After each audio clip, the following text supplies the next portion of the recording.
আজকে আমি দ্বীন ইসলামের খুব গুরুত্বপূর্ণ একটা দিক নিয়ে কিছু পয়েন্ট আপনার সামনে পেশ করার চেষ্টা করব এবং সেই দিকটা হলো শরিয়া।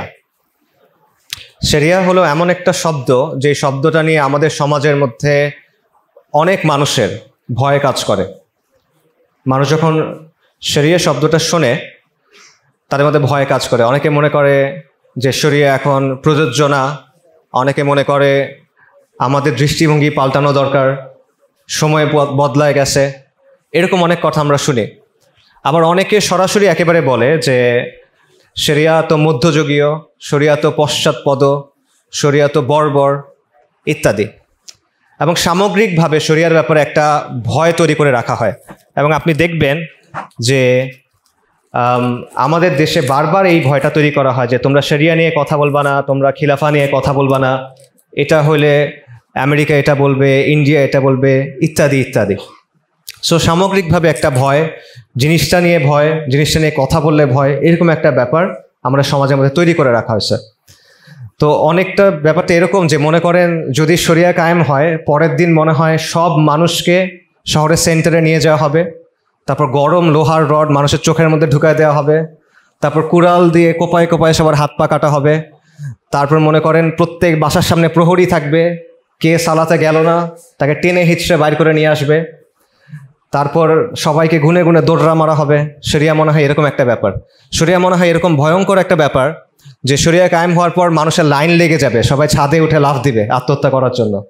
শরিয়া কায়েম হলে মনে হয় মারা বাচ্চাদের নদীতে ভাসায় দিবে। শরিয়া কায়েম হলে মনে হয় হাজার হাজার লক্ষ লক্ষ কোটি মানুষ রিফিউজি হয়ে যাবে। এইরকম একটা আবহ তৈরি করে রাখা হয়।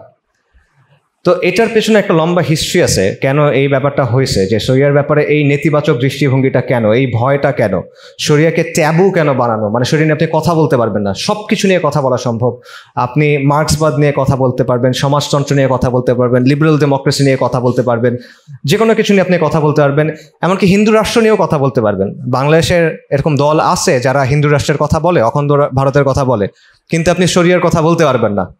এবং শরিয়ার কথা বললে মুসলিমদের একটা অংশ বা ইসলামী বলে পরিচিত মানুষদের একটা অংশ এসে আপনাকে চুপ করে দেবে যে এখন এসব কথা বইলো না, এটা ভালো না, ক্ষতি হবে না, তোমরা অবুঝ, তোমরা কেন এখন এসব বলতেছো, এরকম আর কি। তো এই জিনিসটা কেন তৈরি হয়েছে, এটার পেছনে অনেক অপপ্রচার আছে। এটা অপপ্রচারটার একটা অংশ এটা করছে হলো ওরিয়েন্টালিস্টরা, মুস্তাশরিকিন বা প্রাচ্যবিদ যারা, তাদের একটা অপপ্রচার আছে, যারা নিজেদেরকে প্রগতিশীল বলে বাট আসলে ইসলাম বিদ্বেষী, তাদের অপপ্রচারের একটা দিক আছে। আবার আমাদেরও একটা দোষ আছে, আমরা ইসলামের অবস্থানটা বা শরিয়ার ব্যাপারে শরিয়ার পূর্ণাঙ্গ চিত্রটা মানুষের সামনে তুলে ধরতে পারি নাই। সো এখানে আমাদেরও একটা দোষ আছে। আবার আমাদের মধ্যে অনেকে ইসলামকে আধুনিক প্রমাণ করতে গিয়ে ইসলামের অনেক অপব্যাখ্যা করছে, শরিয়ার অনেক অপব্যাখ্যা করছে, এটারও একটা ভূমিকা আছে। তো আমি যেটা চেষ্টা করব সেটা হলো শরিয়ার ব্যাপারে এরকম কিছু ভুল ধারণা উল্লেখ করে সেগুলো একটু ভাঙাবার চেষ্টা করবো ইনশাআল্লাহ তাআলা। এটা দুটো কারণে করা। প্রথম কারণটা হলো যখন আমরা আল্লাহ আযজা ওয়া জাল্লার সামনে গিয়ে দাঁড়াবো তখন যেন তার দ্বীনের ব্যাপারে আমাদের মধ্যে কোনো সন্দেহ না থাকে এবং আমরা পূর্ণ সন্তুষ্টি নিয়ে আল্লাহ আযজা ওয়া জাল্লার সামনে মুখোমুখি হতে পারি, তার দ্বীনের ব্যাপারে পূর্ণ সন্তুষ্টি নিয়ে। রাদিতু লাকুমুল ইসলাম দীনা, এই অবস্থায় যেন আমরা যেতে পারি। আর দ্বিতীয় যেটা, সেটা হলো শরিয়ার ব্যাপারে কথা বলা, শরিয়ার চেতনা থাকা, শরিয়ার প্রতি ভালোবাসা থাকা, শরিয়া প্রতিষ্ঠা করার ইচ্ছা থাকা, এটা ইমানের দাবি, এটা প্রত্যেকটা মুসলিমের আবশ্যক দায়িত্ব। অ্যাটলিস্ট ভালোবাসাটা থাকা, অ্যাটলিস্ট চেতনাটা থাকা, অ্যাটলিস্ট ইচ্ছাটা থাকা, এটা আমাদের সমাজ থেকে অনেকটাই হারায় গেছে। আবারও বলতেছি, ইভেন ইসলামী বলে পরিচিত যে সম্প্রদায় বা সমাজের যে অংশ, তাদের মধ্যে থেকেও এটা হারায় গেছে। এই কারণে এই জায়গাটাতেও আমাদের একটু কাজ করা প্রয়োজন। পাশাপাশি একটা বিষয় মনে রাখা যে শরিয়ার বিকল্প কি, এটা একটা বাইনারির মতো। বাইনারিতে কি থাকে, দুটো অপশন থাকে, হয় 0 অথবা 1, রাইট, আর কিছু না। তো শরিয়ার ব্যাপারটা বাইনারির মতো। যদি শরিয়া না থাকে তাহলে কি থাকে, জাহেলিয়াত থাকে। শরিয়াত না থাকার মানে হলো জাহেলিয়াত থাকা, এখানে বিকল্প আর কিছু নেই, তৃতীয় আর কোনো অপশন নাই। হয় আল্লাহর আইন থাকে, নইলে তাগুতের আইন থাকে, হয় আল্লাহর নিজাম থাকে, নইলে কুফরের নিজাম থাকে। সো এই বিষয়টাও স্পষ্ট হয়ে বোঝা। এবং বর্তমানে এই বিশ্বে আমরা অধিকাংশ জায়গায় 99% জায়গায় আমরা এই জাহেলিয়াতের মধ্যে আছি। এবং এই নব্য জাহেলিয়াত একদিকে আমাদের দুনিয়াকে আখিরাতকে নষ্ট করতেছে, এটা তো অবশ্যই, পাশাপাশি আমাদের দুনিয়াকেও নষ্ট করতেছে এবং আমাদেরকে সত্যের ব্যাপারে ভুলায় রাখতেছে, সত্যের ব্যাপারে আমরা বেখবর হয়ে আছি। সো এটাও আমাদের বোঝা দরকার যে শরীয়ত না থাকার মানে হলো জাহেলিয়াতের মধ্যে থাকা। আচ্ছা, ভুল ধারণা আমরা 8টা-9টার মতো মনে হয় আছে, আমরা একটা একটা করে বলি। প্রথম ভুল ধারণা সেটা হলো শরিয়া একটা নিছক আইনি ব্যবস্থা। এটা আমাদের অনেকের ধারণা আছে যে শরিয়া হলো একটা অনেকগুলো বিধিনিষেধ, অনেকগুলো রুলস অ্যান্ড রেগুলেশনসের কম্পাইলেশন, অনেকগুলো নিয়ম, এটা অনেকগুলো আইন, এটা একটা পেনাল কোডের মতো। ব্যাপারটা এরকম না। শরিয়ার মধ্যে অবশ্যই বিধিনিষেধ, হুকুম, আহকাম, আইন আছে, কিন্তু এটা শরিয়ার একমাত্র অংশ না। ঠিক আছে, শরিয়া একটা সামগ্রিকভাবে একটা মরাল, এথিক্যাল, লিগাল সিস্টেম, যেটা আল্লাহর পক্ষ থেকে আমাদেরকে পাঠানো হয়েছে। এবং এই সিস্টেমটা কেন পাঠানো হয়েছে? যাতে বনি আদম তার যে দায়িত্ব আছে আল্লাহর খালিফা হিসেবে জমিনে, সেই দায়িত্বটা সঠিকভাবে পালন করতে পারে। শরিয়া পাঠানো হয়েছে যাতে করে হাক্কুল্লাহ এবং হাক্কুল ইবাদ, বান্দার হক এবং আল্লাহর যে হক, সেটা যেন আমরা সঠিকভাবে পালন করতে পারি। শরিয়াটা হলো ওই সিস্টেম যেটার মধ্য দিয়ে আপনি ওই রকম মানুষ তৈরি করতে পারবেন যেরকম মানুষ আল্লাহ আমাদের চান যে আমরা ওরকম হই। তো শরিয়ার মধ্যে অবশ্যই বিধিনিষেধ আছে, কিন্তু নৈতিকতা আছে, মূল্যবোধ আছে, আদর্শ আছে, এবং শরিয়া সামগ্রিকভাবে ওই সিস্টেম যেটা একটা আদর্শ মুসলিমকে তৈরি করবে। পশ্চিমের যে ব্যবস্থা, পশ্চিমের আইনের সাথে নৈতিকতার কোনো সম্পর্ক নাই। দেখবেন যে একটা জিনিস বৈধ হতে পারে কিন্তু সেটা অনৈতিক হতে পারে, রাইট? একটা জিনিস নৈতিক হতে পারে, সেটা অবৈধ হতে পারে। আইন এবং নৈতিকতা আলাদা পশ্চিমে, কিন্তু শরিয়ার মধ্যে এই সব কিছু একসাথে সম্মিলিতভাবে আছে, সমন্বিতভাবে আছে। এখানে মূল্যবোধ, মোরালিটি, লিগ্যালিটি, প্রত্যেকটা জিনিস একসাথে আছে। এবং রুহানিয়ার যেটা, আখলাকের যে বিষয়গুলো, তাজকিয়ার যে বিষয়গুলো, আদবের যে বিষয়গুলো, এই সবগুলো বিষয়ও এর মধ্যে আছে। সো আমাদের ব্যক্তিগত জীবন, পারিবারিক জীবন, সামাজিক জীবন, অর্থনৈতিক জীবন, শাসন সংক্রান্ত জীবন, অন্য শক্তির সাথে আমরা কিভাবে ডিল করব, এই প্রত্যেকটা জিনিস শরিয়ার মধ্যে সমন্বিত। এবং এর সামগ্রিক উদ্দেশ্য হলো যে তাকওয়ার প্রতিফলন, তাকওয়ার প্রতিষ্ঠা সমাজের মধ্যে, শাসনের মধ্যে, ব্যক্তির মধ্যে। কাজেই শরিয়া শুধুমাত্র একটা আইনি ব্যবস্থা না, এটা শুধুমাত্র একটা পেনাল কোড টাইপের কোনো কিছু না। দ্বিতীয় যে পয়েন্ট, এই অবস্থা কিভাবে হলো? আজকে পৃথিবীতে প্রায় 50টার বেশি মুসলিম দেশ আছে, মানে মুসলিম সংখ্যাগরিষ্ঠ ভূখণ্ড। এই 50টার বেশি মুসলিম সংখ্যাগরিষ্ঠ ভূখণ্ড থাকার পরও সেখানে শরিয়া নাই, অধিকাংশ দেশে নাই, একটা দেশে হয়তো বা আছে। এই অবস্থাটা কেন? এটা নিয়ে আমাদের মধ্যে ভুল ধারণা আছে। আমরা অনেকে এটা নিয়ে চিন্তা করি না, বেখবর, আমরা ধরেই নেই যে এভাবেই মনে হয় সবসময় ছিল। আবার আমরা অনেকে হয়তো বা মনে করি এরকমই শরিয়া শাসন আর বর্তমান যে শাসন আছে এর মধ্যে খুব বেশি পার্থক্য নাই। আগে হয়তো বা রাজা বাদশা ছিল, এখন প্রেসিডেন্ট, প্রধানমন্ত্রী এগুলো আসছে। অথবা এই জায়গায় আমাদের মধ্যে একটা গ্যাপ আছে যে পরিবর্তনটা কিভাবে হলো। এই বিষয়টা ভালোভাবে জানা প্রয়োজন, তা না হলে আপনি সমস্যাটা বুঝবেন না। সমস্যা না বুঝলে আপনি সমাধানের পথ বের করতে পারবেন না, এটা পসিবল না। একসময় মুসলিম ভূখণ্ডগুলো, আজকে যেগুলোকে আমরা মুসলিম অধ্যুষিত ভূখণ্ড বলি, এগুলো ইসলামী শাসনের অধীনে ছিল। এগুলো ইসলামী শরিয়া দ্বারা শাসিত হতো। এগুলো পারফেক্ট ছিল না, 100 ছিল না, 100 হয় না। নবী সাল্লাল্লাহু আলাইহি ওয়াসাল্লামের পরে, খোলাফায়ে রাশিদিনের পরে কেউ 100 না। আমরা যাদেরকে অনেক সম্মানিত মনে করি, সালাহউদ্দিন আইয়ুবী রাহিমাহুল্লাহ, আওরঙ্গজেব রাহিমাহুল্লাহ, কুতুজ, বাইবারাস, এদের ক্ষেত্রেও আপনি দেখবেন তাদের অনেক সমালোচনার জায়গা আপনি পাবেন যদি আপনি নিরপেক্ষভাবে দেখেন। বাস্তব এটা, উলামায়ে কেরাম এগুলো আলোচনা করে গেছেন। সো ত্রুটি বিচ্যুতি ছিল, শাসকদের মধ্যে ত্রুটি বিচ্যুতি ছিল, মানুষের মধ্যেও ত্রুটি বিচ্যুতি ছিল, জুলুমও কিছু ছিল, এমন না যে জুলুমহীন ছিল। কিন্তু সামগ্রিকভাবে সিস্টেমটা ছিল শরিয়া, ইসলামিক শরিয়া। কিন্তু এই জিনিসটা পরবর্তীতে পুরোপুরিভাবে মানে তুলে ফেলা হলো, মূলোৎপাটন করা হলো। এটা কখন ঘটলো? এটা ঘটলো যখন ইউরোপ থেকে, আজকের যে ইউরোপ, সেখান থেকে পশ্চিমারা আমাদের এখানের জায়গাগুলো দখল করে নিল, যেটাকে কলোনিয়ালিজম বলে বা উপনিবেশবাদ বলে। তারা এখানে ব্যবসা করার নাম দিয়ে আসলো, এসে এখানে ক্ষমতা দখল করলো। প্রথমে তারা ক্ষমতা দখল করলো, পলিটিক্যাল সিস্টেমটা ধ্বংস করে দিল এবং সেখানে নিজেদের একটা পলিটিক্যাল সিস্টেম স্থাপন করলো, এস্টাবলিশ করলো। তারপর তারা আমাদের অর্থনৈতিক সিস্টেম, সামাজিক সিস্টেম, শিক্ষা ব্যবস্থা এগুলোকে ধ্বংস করে দিল এবং সেখানে তাদের একটা সিস্টেম নিয়ে আসলো। এবং বর্তমানে এটাই চলমান। আমি একটা এক্সাম্পল দিয়ে বুঝতে সহজ হবে। বাংলার কথা চিন্তা করেন। 1757 সালে পলাশীতে সিরাজউদ্দৌলা পরাজিত হলেন। এটা হলো পলিটিক্যাল সিস্টেম পরাজয়। এরপরে 1793-এর দিকে চিরস্থায়ী বন্দোবস্ত, তারপর সূর্যাস্ত আইন, এগুলোর মাধ্যমে মুসলিম যে সমাজ ছিল সেই কাঠামোটা দুর্বল করে দেওয়া হলো, ভেঙে দেওয়া হলো। 1820 সালের দিকে ওয়াকফগুলো সব বাজেয়াপ্ত করা হলো।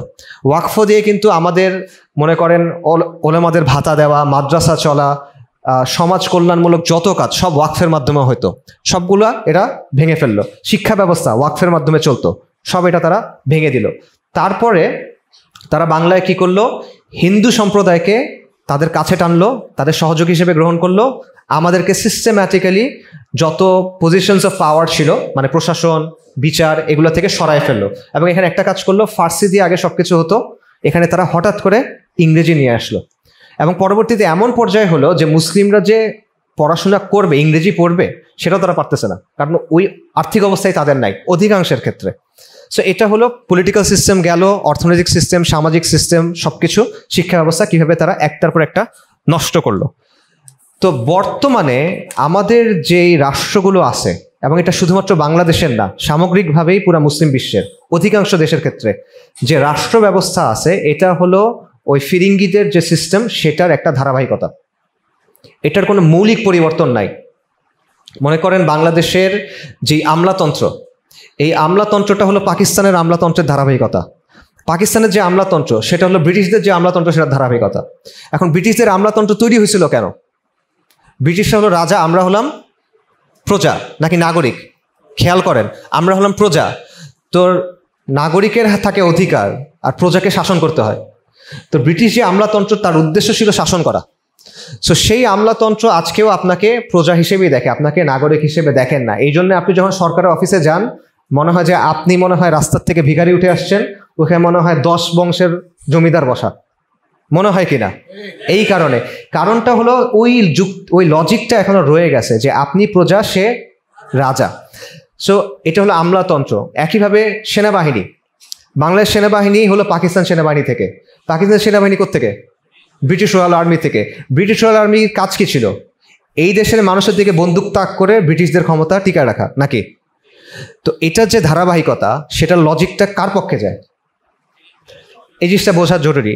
একইভাবে আমাদের যে রাজনীতি, আমাদের যে মিডিয়া, আমাদের যে শিক্ষা ব্যবস্থা, আমাদের সমাজের যে দৃষ্টিভঙ্গি, এই সবগুলো ওই সময়ের যে কাঠামো, ওই সময়ের যে দৃষ্টিভঙ্গি, ওই সময়ের যে চিন্তা, এটার ধারাবাহিকতা। এই কারণেই বর্তমানে এই যে 47-এর পর আপনি বলতে পারেন যে এত বছর তো হয়ে গেল, ইংরেজরা চলে গেছে, আলজেরিয়া থেকে ফ্রেঞ্চরা চলে গেছে, অন্যান্য জায়গায় যারা ছিল সবাই চলে গেছে, তাহলে শরিয়া আসলো না কেন? কারণ আপনি সত্যিকার অর্থে স্বাধীনই হইতে পারেন নাই।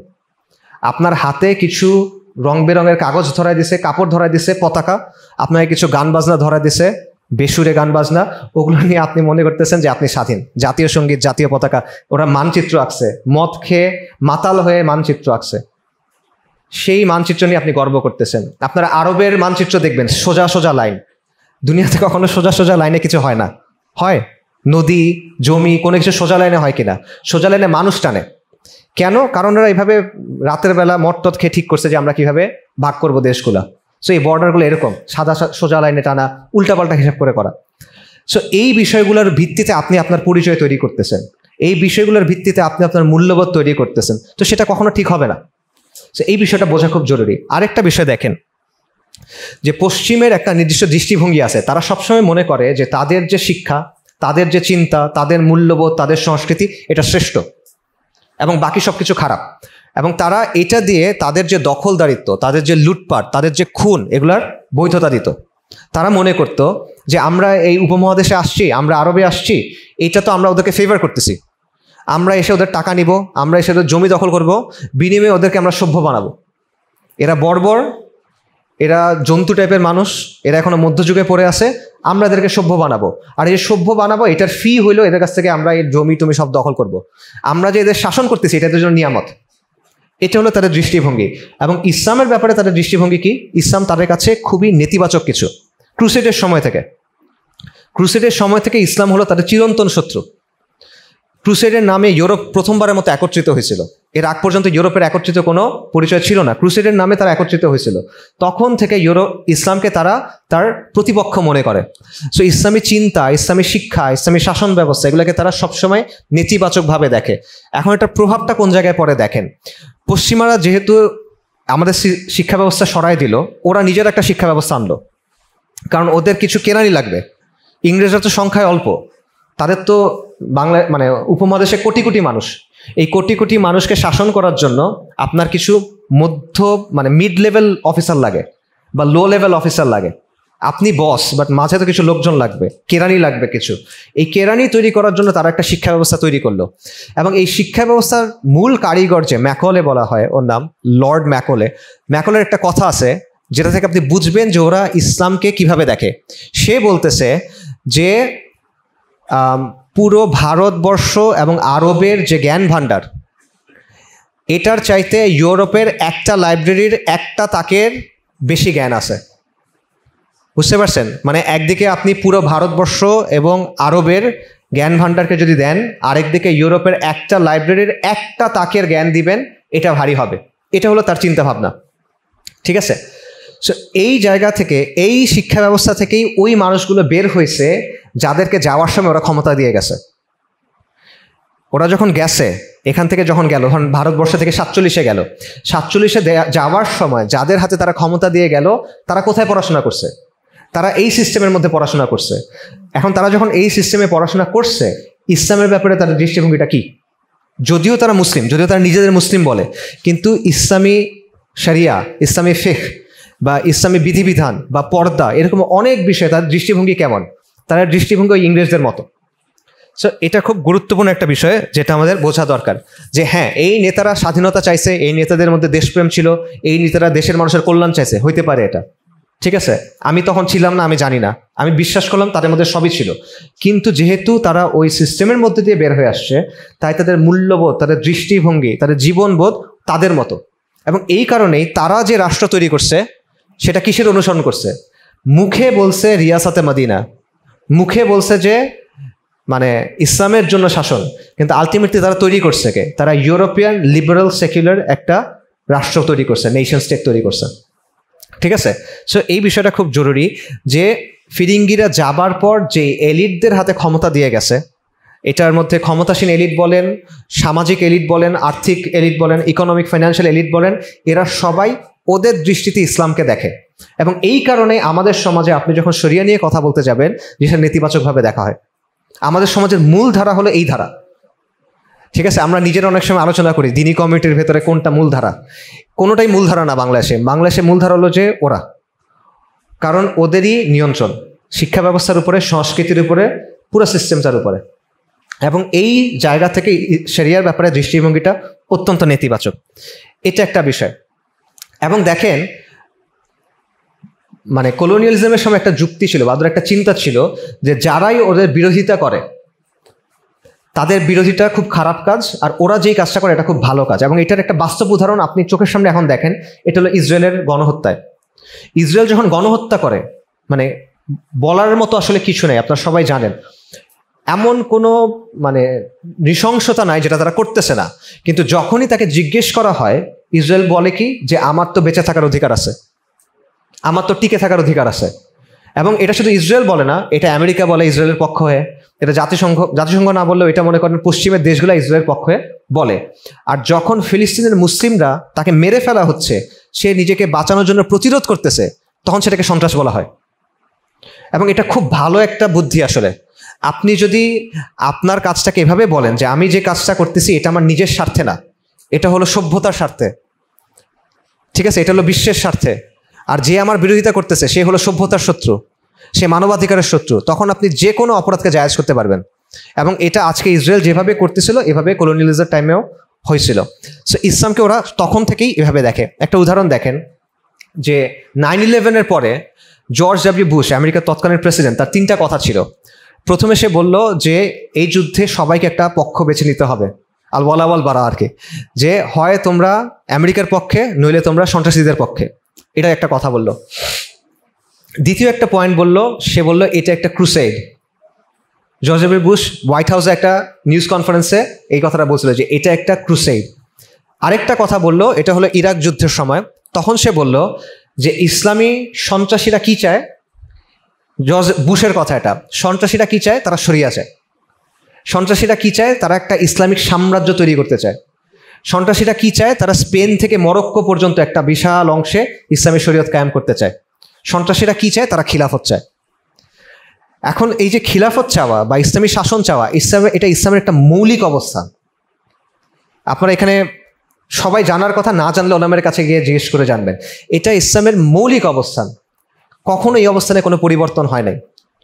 মুসলিমদের শাসন শরিয়া দিয়েই হবে, কিন্তু এই অবস্থানটাকে তারা কি বানায় ফেলছে, সন্ত্রাস বানায় ফেলছে। এবং এর ফলে এটাও একটা আমাদের বর্তমান অবস্থার পেছনে কারণ। আমেরিকা যেহেতু এই কথা বলছে, তা আমেরিকার তো তাকলিদ করতে হবে, আমেরিকাকে তো ফলো করতে হবে। সো আমেরিকা যেহেতু বলছে খারাপ, তা আমারও খারাপ। আমেরিকা যখন বলে যে মৌলবাদ নিয়ে একটু চিন্তা করতে হবে, তখন বাংলাদেশের রাজনীতিবিদ যারা আছে, ইসলামী দল হোক সেকুলার দল হোক, এদের দুইটা তিনটা কথা বলতে হয় যে বাংলাদেশে মৌলবাদের উত্থান ঘটতেছে। চাঁদাবাজি করে খবর নাই, মানুষ মেরে খবর নাই, লুটপাট করে খবর নাই, এগুলো নিয়ে কোনো চিন্তা নাই। চিন্তা হলো বাংলাদেশে মৌলবাদের উত্থান ঘটতেছে।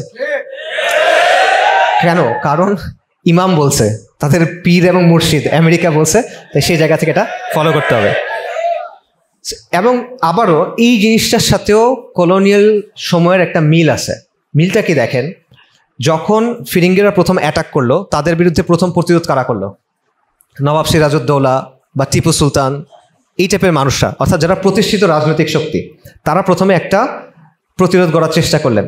তারা যখন পারলেন না, পরবর্তী পর্যায়ে তারা প্রতিরোধ করলেন। পরবর্তী পর্যায়ে প্রতিরোধ করলেন বিভিন্ন তাজদিদি আন্দোলনের নেতারা বা বিভিন্ন তাজদিদি আন্দোলনগুলো, এবং যেগুলো নেতৃত্ব দিয়েছিলেন ওলামায়ে কেরাম। যেমন উপমহাদেশের ক্ষেত্রে দেখেন শাহ ওলিউল্লাহ মুহাদ্দিস দেহলভি, তারপরে শাহ আব্দুল আজিজ, তারপর সৈয়দ আহমেদ শাহিদ রাহিমাহুল্লাহ, তারপর শাহ ইসমাইল শাহিদ, তারপর তিতুমিরের আন্দোলন, হাজী শরীয়তুল্লাহর আন্দোলন, ওলামায়ে দেওবন্দের আন্দোলন, সাদিকপুরি ওলামার আন্দোলন, ইত্যাদি ইত্যাদি। দেখেন তো ওনাদের সবার উদ্দেশ্য কী ছিল? ওনাদের সবার উদ্দেশ্য আপনি কমন পাবেন তিনটা জিনিস।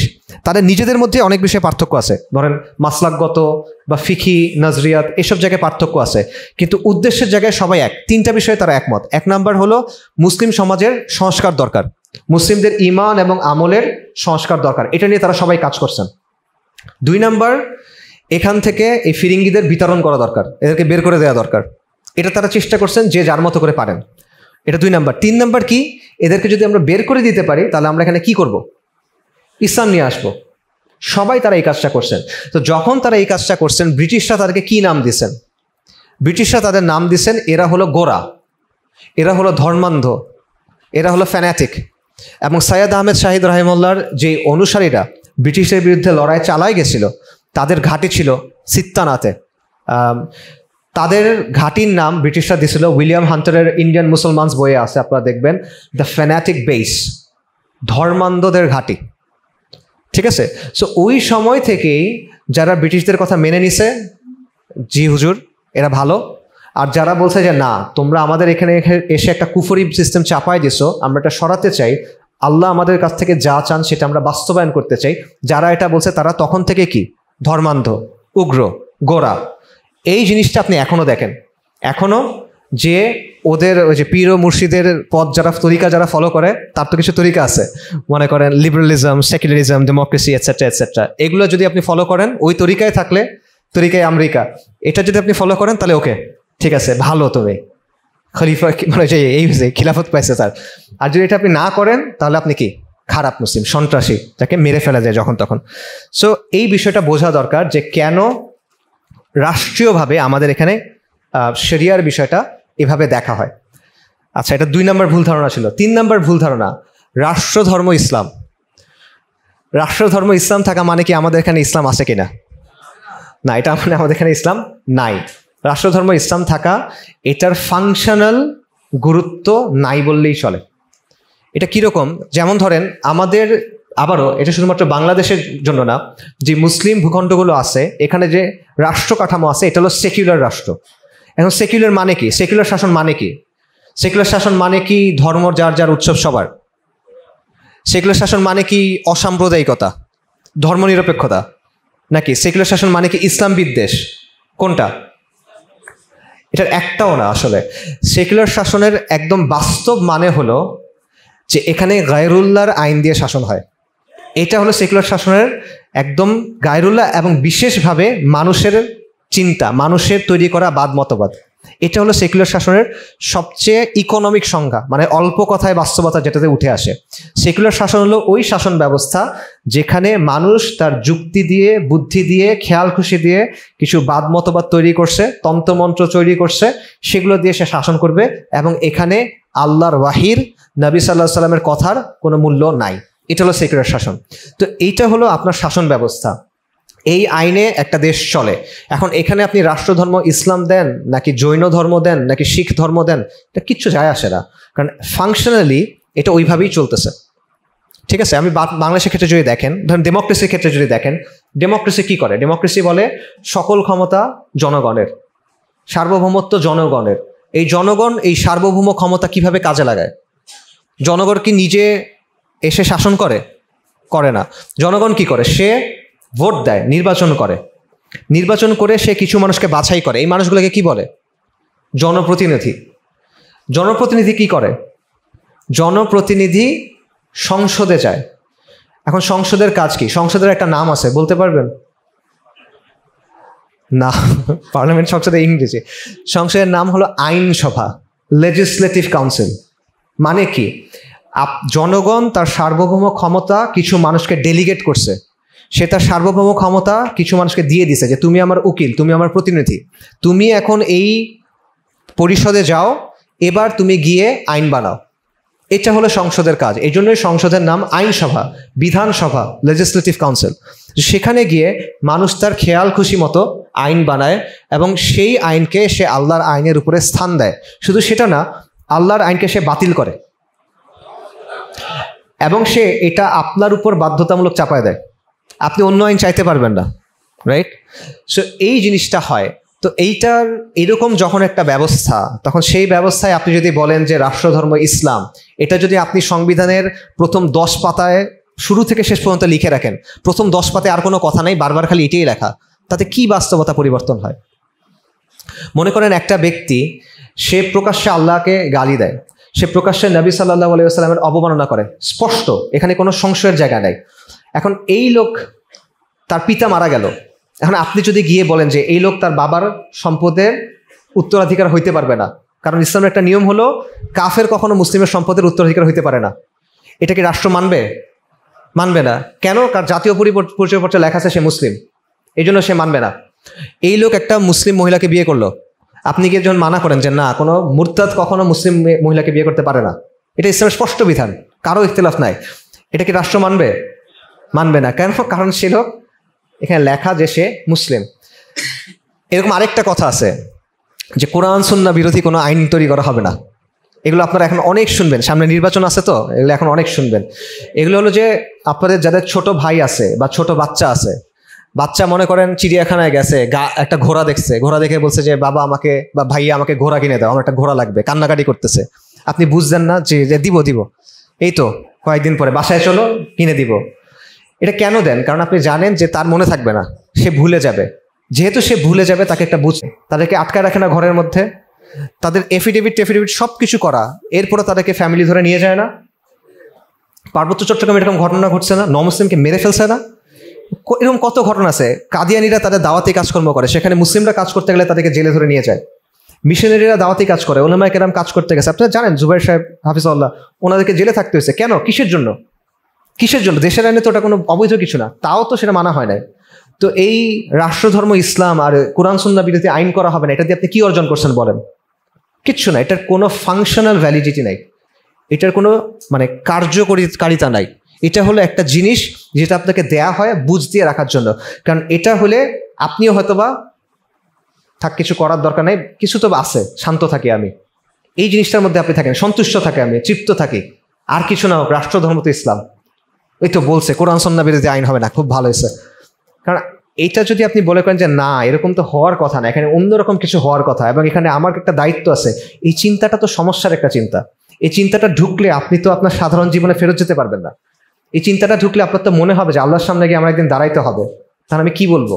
তো এত চিন্তা করতে কে চায়? তার চেয়ে কথা আপনি মেনে নেন, এটা তো সোজা। একটা বুঝ আপনি নেন, সেও বুঝ দিল, আপনিও বুঝ দিলেন, সবাই খুশি। এটা হলো আর কি আমাদের অবস্থা। আচ্ছা, 3 নাম্বার ভুল ধারণা ছিল। 4 নাম্বার ভুল ধারণা, এটা হলো শরিয়াকে ঐচ্ছিক বিষয় মনে করা।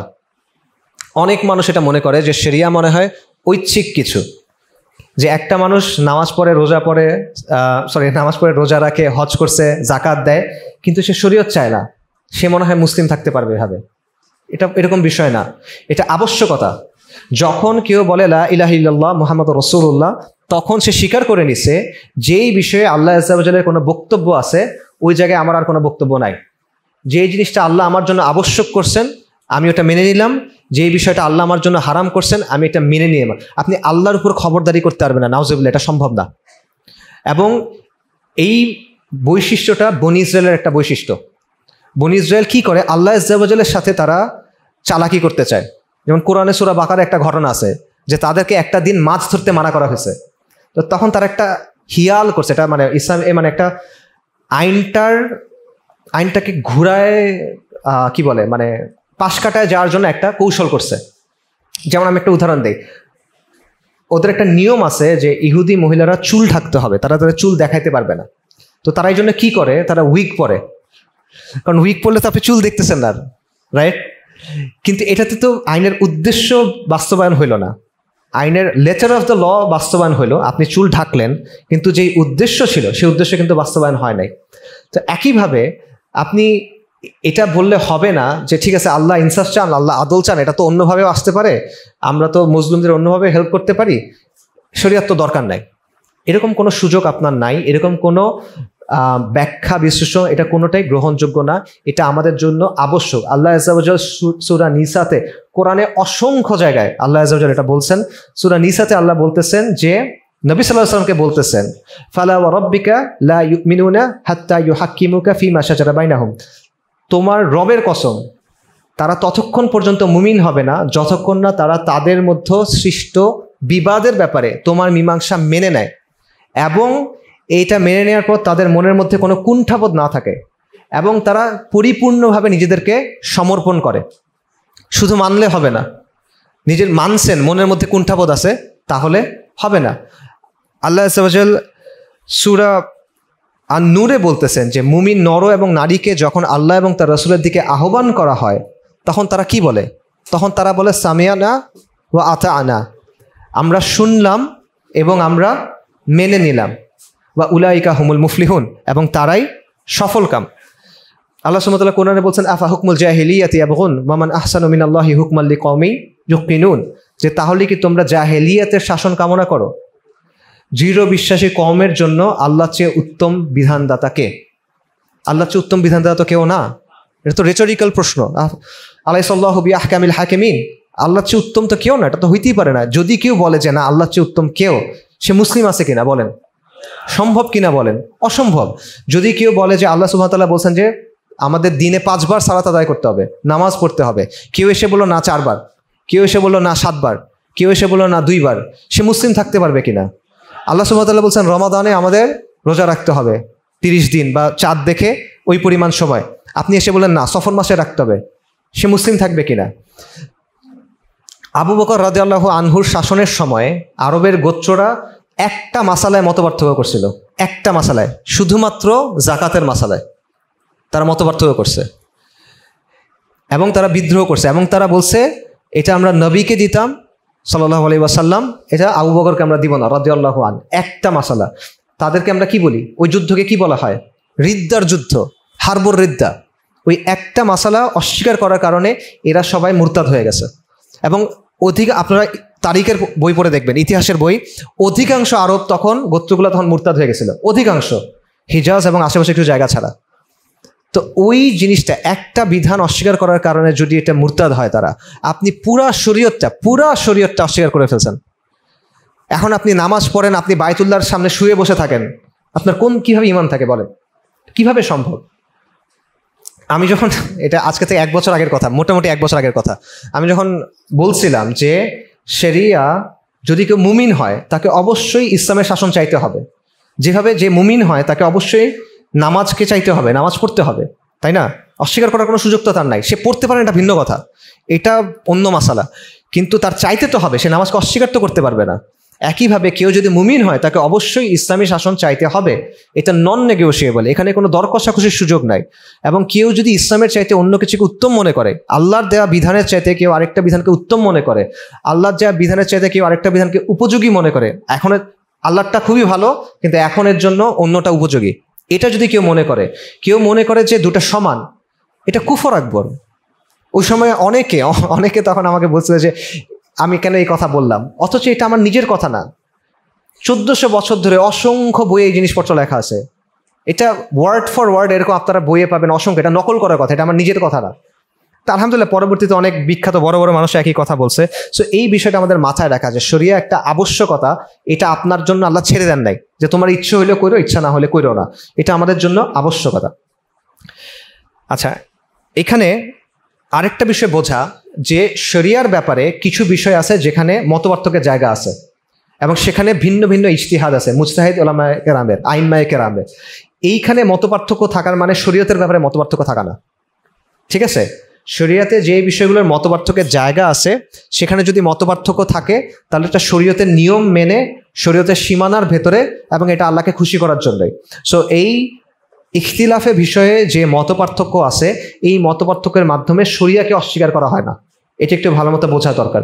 আরেকটা বিষয় বোঝা দরকার, কোনো ইসলামী বলে পরিচিত দলের বিরোধিতা করা মানে শরীয়তের বিরোধিতা করা না, এটাও বুঝবেন, কারণ এখানেও আমাদের মধ্যে অনেক প্রান্তিকতা আছে। কোনো একটা দল, সেটা ইসলামী দল বলে পরিচিত, অথবা তারা আসলে ইসলামী দল এবং তারা ইসলামী শরিয়া প্রতিষ্ঠার জন্য কাজ করতে চায়, কিন্তু সবারই ভুল ত্রুটি থাকে, তাদেরও হয়তো বা কোনো ভুল ত্রুটি আছে, অথবা ব্যক্তিগত কোনো কারণে কোনো ব্যক্তি তাকে ওই দলকে পছন্দ করে না, এটা হইতে পারে না, হইতে পারে। এখন সে ওই দল পছন্দ করে না, তার মানে এইটা না যে সে ইসলামী শরিয়তকে পছন্দ করে না। দলটা আর শরিয়ত এক জিনিস না, কারণ এরকম দল বিশ্বে আছে যারা ইসলামী শরিয়ত প্রতিষ্ঠার জন্য কাজ করে বলে, কিন্তু কেউ যদি তার সাথে দ্বিমত করে তখন তাকে মেরে ফেলে, কেউ যদি তার আনুগত্য গ্রহণ না করে তখন তাকে মেরে ফেলে, এবং তারা বলে যে তার বিরোধিতা করা মানে শরিয়তের বিরোধিতা করা। এটা অত্যন্ত ভুল চিন্তা এবং গোমরাহী চিন্তা। দল আর শরিয়া এক জিনিস না, এটা একটু মাথায় রাখা, ঠিক আছে? আচ্ছা, আরেকটা চিন্তা হলো ভুল ধারণা 5 নাম্বার, যে শরীয়তের বিধানগুলা বা শরীয়ত আজকের দিনের জন্য উপযুক্ত না, ঠিক আছে? শরীয়ত আজকের জন্য উপযুক্ত না। এগেইন এটা একটা আকীদার বিষয়, কারণ আমরা বলতেছি দিন ইসলাম কতদিন পর্যন্ত, এটার কি এক্সপায়ারি ডেট আছে? এক্সপায়ারি ডেট নাই, কিয়ামত পর্যন্ত দিন ইসলাম থাকবে। দিন ইসলাম যদি কিয়ামত পর্যন্ত থাকে তাহলে শরিয়া কিয়ামত পর্যন্ত থাকবে, কারণ এখানে আলাদা কিছু নাই, দুটো সেম জিনিস, ঠিক আছে? আল্লাহ আজ্জা ওয়া জাল যিনি সব কিছু সৃষ্টি করছেন, যিনি আমাদেরকে পাঠাইছেন, যিনি আমাদের সমস্যাও তৈরি করছেন, সমাধানও তৈরি করছেন, তিনি জানেন না বর্তমান সময় কেমন হবে, তিনি জানেন না আধুনিক সময় কেমন হবে। তা আপনি এটা বলার কোনো সুযোগ নাই যে আজকে 2025-এ এসে শরিয়ত কার্যকর না। যদি বনি আদমের হায়াত থাকে তাহলে 3025 হোক, 4025 হোক, 10,025 হোক, 50,025 হোক, যেটাই হোক শরিয়ত তখনও একইভাবে প্রযোজ্য থাকবে যেরকম নবী সাল্লাল্লাহু আলাইহি ওয়াসাল্লামের সময় প্রযোজ্য ছিল।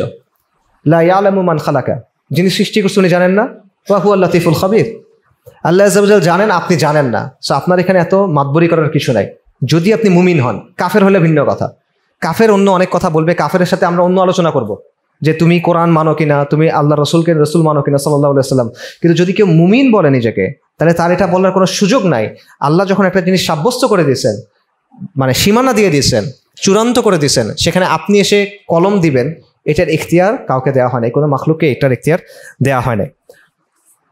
এবং এই জায়গাগুলোতে আমাদের সমস্যা যেটা হচ্ছে যে আমরা এই যে শরিয়াকে এখনকার সময়ে অ্যাপ্রোপ্রিয়েট মনে না করার একটা বড় কারণ হলো আমাদের চিন্তার ফোকাসটা সরে গেছে। আপনি দেখবেন যখন ধরেন অনেক জনপ্রিয় অনুষ্ঠান হয় যেখানে একজন আলেম বা একজন মুফতি, তাকে অনেক প্রশ্ন করা হয় এবং উনি উত্তর দেন, এরকম অনেক অনুষ্ঠান হয় না? এখানে বেশিরভাগ প্রশ্ন দেখবেন হারাম নিয়ে, যে ওই জিনিসটাকে হারাম, ওটা কি কোনো বিকল্প আছে, এটা একটু করে হালাল করা যায়, এটার একটু করে কি কম হারাম করা যায়, এই টাইপের প্রশ্ন। তো এটা তো আপনার চিন্তা করার উচিত না। দেখেন হারাম মানে কি, ইসলামের একটা সীমানা আছে, এটার একদম বাউন্ডারিটা হলো হারাম, নাকি? আপনারা সবাই পরীক্ষা দিয়ে পড়াশোনা করে পাশ করছেন, যখন পরীক্ষাতে পাশ হলো মনে করেন 33 নাম্বারে, আর A+ মনে করেন 90 নাম্বারে। এখন কেউ কি সারা জীবন 33 নাম্বার পাওয়ার জন্য পড়াশোনা করে কিনা? মানুষ পড়াশোনা করে 90 পাওয়ার জন্য, A+ পাওয়ার জন্য। তো আপনি যখন দিন পালন করতেছেন, আপনি সারাক্ষণ হারাম নিয়ে কেন চিন্তা করতেছেন? আপনি চিন্তা করবেন সুন্নত কোনটা, আপনি চিন্তা করবেন আল্লাহ কোনটায় সন্তুষ্ট হবেন, আপনি চিন্তা করবেন রাসূলুল্লাহর পছন্দনীয় কোনটা সাল্লাল্লাহু আলাইহি ওয়াসাল্লাম। আপনি আছেন সারাক্ষণ হারাম কোনটা, আমি এই যে এখানে হারাম, আমি এই জায়গায় এসে দাঁড়ায় থাকবো, এইভাবে আমি থাকতে চাই। এটা তো কোনো বান্দার মানে সিফাত হইতে পারে না, মুমিনের সিফাত এটা হইতে পারে না। কিন্তু আমাদের চিন্তা ভাবনা ওই জায়গায় হয়ে গেছে, আমার হারাম সিনেমা আমার হালাল সিনেমা লাগবে, আমার হালাল মিউজিক লাগবে, আমার হালাল ব্যাংক লাগবে, আমার হালাল এইটা লাগবে, এইটা লাগবে, এইটা লাগবে, এইটা লাগবে। মানে আপনি আল্লাহর কাছে মনে হয় দিচ্ছেন যে আমার এটা একটা লিস্ট, আমাকে দাও। হয় না এরকম। আল্লাহ বলবেন, আপনি মানবেন, উল্টা না বিষয়টা। তো এইটা আরেকটা বিষয় যেটা আমরা চিন্তা করি না। সো এটা আরেকটা ভুল ধারণা যে শরিয়াকে বর্তমান সময়ের জন্য উপযুক্ত না মনে না করা। ভুল ধারণা 6, এটা হলো শাসকদের ভুল।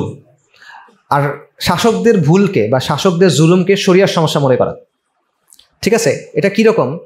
যেমন ইতিহাসে আপনি দেখবেন, একটু আগে আমি বলতেছিলাম, অনেক মুসলিম শাসক ছিলেন যারা ভালো কাজও করছেন, আবার তাদের থেকে কিছু খারাপ কাজও দেখা গেছে। তারা কিছু কাজ করছেন যেটা জুলুম, তারা কিছু কাজ করছেন যেটা অন্যায়। এখন এটা কি শরিয়ার সমস্যা না তাদের ব্যক্তিগত সমস্যা?